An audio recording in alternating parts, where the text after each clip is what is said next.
पोते के जन्म से पहले ही मिठाई बांट रही है। पहले पोता पैदा तो होने दे, और फिर क्या पता अगर पोते की जगह पोती पैदा हो गई तो।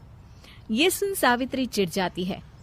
अरे अपनी काली जबान मत चला, मेरी मिठाई खा के मेरा ही बुरा सोच रही है। बड़ी आई, ला मेरी मिठाई वापस कर। देख लेना इस बार मेरे यहाँ पोता पैदा होगा, पोता। लेकिन ठीक इसका उल्टा होता है। सावित्री की छोटी बहू भी एक लड़की को जन्म देती है। सावित्री फिर से रोना धोना शुरू कर देती है और अपनी छोटी बहू को कोसते हुए भला बुरा कहने लगती है। देखते ही देखते ये सावित्री की रोज की आदत हो जाती है। एक दिन उसकी इस आदत से परेशान होकर विजय अपने भाई अजय से कहता है, भैया, माँ खुद एक औरत होकर हमारी बेटियों को पसंद नहीं करती, उल्टा उन्हें रोज कोसती रहती है। मुझे माँ की यह आदत बिल्कुल पसंद नहीं आती।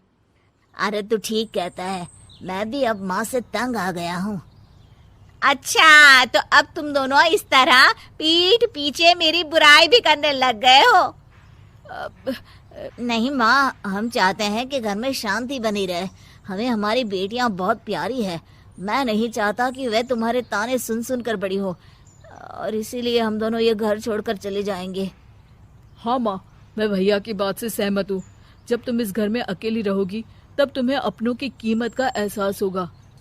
अपने दोनों बेटों के मुंह से अपनी माँ के लिए इतने कठोर शब्द सुन सावित्री भावुक और रुआंसी होकर कहती है, क्या सच में तुम दोनों मुझे इस घर में अकेली छोड़कर चले जाओगे?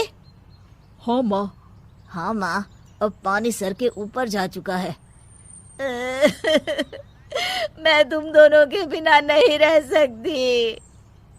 अपनी सास के आंसू देख अजय और विजय की पत्नी अपने पतियों से लड़ पड़ती है। अरे जिसे जाना है वो जाए, मैं माँ जी को छोड़कर कहीं नहीं जाने वाली। भाभी, आप ये क्या कह रही हैं? वही जो तुम सुन रहे हो, दीदी बिल्कुल सही कह रही है। हम बेटियों के संस्कार हमें सिखाते हैं कि सास माँ समान नहीं बल्कि माँ ही होती है, और उस माँ की जिंदगी भर सेवा की जाती है। बेटे अपना फर्ज भूल सकते हैं, लेकिन बेटियां नहीं। आप दोनों शौक से जा सकते हैं।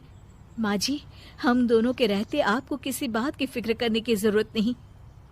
फिर क्या था, सावित्री के ऊपर छाए बेटों के घमंड के बादल उसकी बेटी स्वरूप बहुओं के तेज के आगे आंसू के रूप में परिवर्तित होकर सावित्री की आंखों से बहने लगते हैं, और वो उन दोनों को गले लगा लेती है।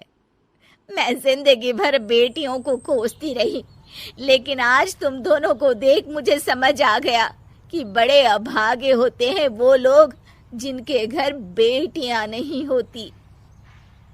उम्मीद है कि आपको हमारी ये कहानी पसंद आई होगी। कृपया हमारे चैनल को सब्सक्राइब करें और सभी अपडेट्स के लिए बेल आइकन जरूर क्लिक करें। और हाँ, वीडियो लाइक और शेयर करना मत भूलिएगा। Bye bye.